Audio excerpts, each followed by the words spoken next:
第24日，種子扎根喺屋頂上啊，定係好土裏邊？當砍斷繩索之後，農間嘅異象冇過去，詩人嘅眼光轉向咗嗰啲恨惡錫安嘅人。朝聖者為呢一班恨惡錫安嘅人獻上一段點樣嘅頌唱呢？讓我哋一齊嚟聽聽朝聖者嘅歌唱。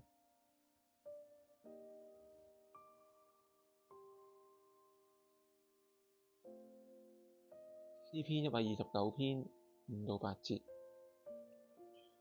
願所有恨惡錫安的都蒙羞退後，願他們像屋頂上的草，尚未長大就枯乾了，收割的不夠一把，捆禾的不夠滿懷。過路的人也不說，願耶和華所賜的福臨到你們，我們奉耶和華的名祝福你。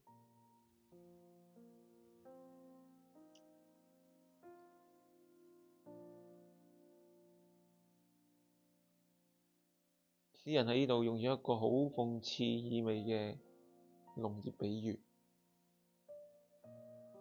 屋頂上嘅草。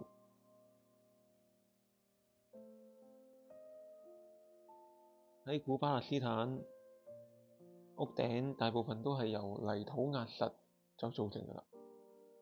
雨季嚟臨嘅時候，風吹嚟嘅種子好容易落喺呢啲泥土嘅屋頂發芽。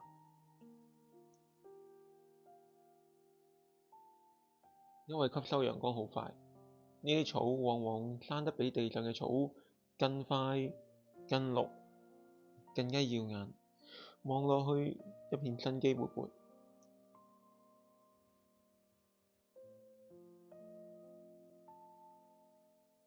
但係佢哋冇根，屋頂嘅土層太淺，底下就係堅硬嘅屋頂，草根根本就無法生長。太陽一出嚟，佢哋都未長出穗子就枯乾了。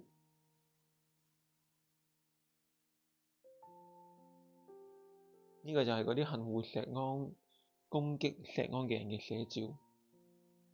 我哋常常會忍唔住問神：點解壞人活得比較好嘅？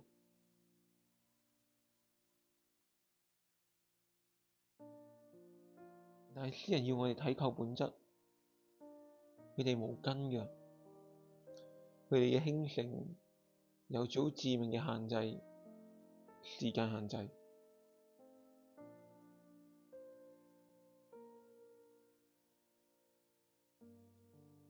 跟住詩人描述咗一幅好悲涼嘅景象：恨惡錫安嘅人手中無果，耳邊無聲。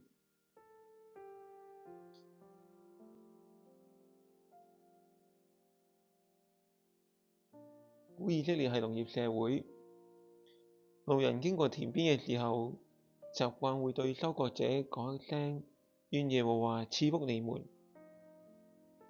呢個係一個上帝子民靈裡嘅問安，亦都係一個社群裏邊好重要嘅紐帶。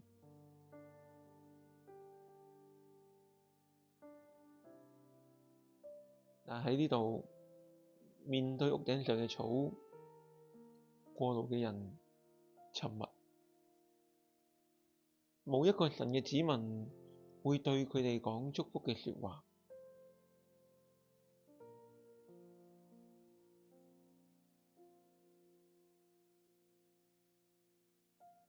呢個代表惡人最終陷入咗一個徹底嘅孤立，佢哋冇路人嘅祝福，冇社群嘅連結，冇神嘅同在。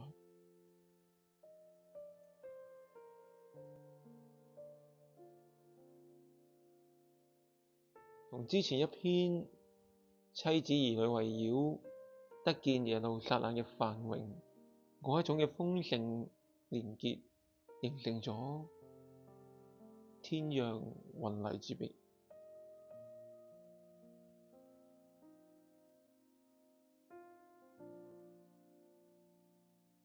當然呢段經文唔係要教我哋點樣去咒詛別人，而係調整我哋嘅價值觀，唔好羨慕嗰啲好似屋頂草一樣嘅捷徑。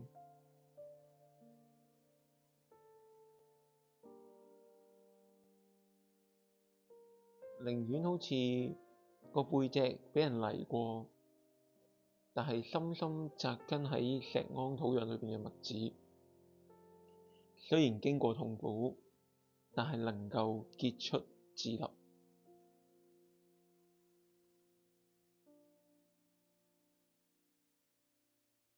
耶穌未講過撒種嘅比喻嘅，其中有一種種子落喺淺土石頭地上，呢個就係屋頂上嘅草，土又唔深，麥苗又快，不過日頭出來一曬，因為沒有根，就枯乾了。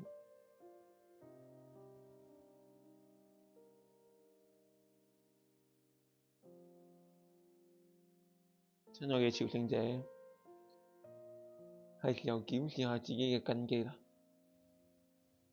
你追求緊嘅係望落嚟綠草如茵嘅屋頂草生活啦，定係能夠收在懷裏嘅真實果實呢？我哋一齊祈禱。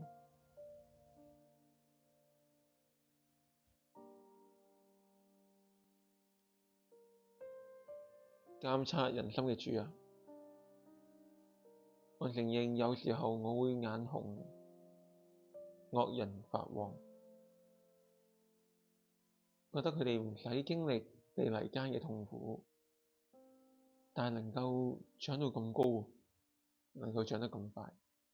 多謝你透過呢一幅畫像點醒咗我，原來冇你嘅生命就好似屋頂上面嘅草，幾風光都係短暫，結局只有虛空。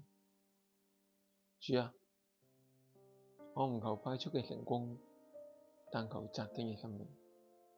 求你保守我常在你嘅裏邊，好似葡萄樹嘅枝子經過修剪，結出豐實嘅子粒。禱告祈求奉耶穌基督得勝嘅名，阿門。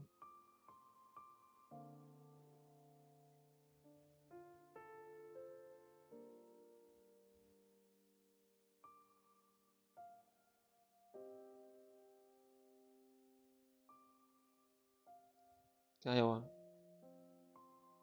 聽日我哋繼續拾級而上，向高處行。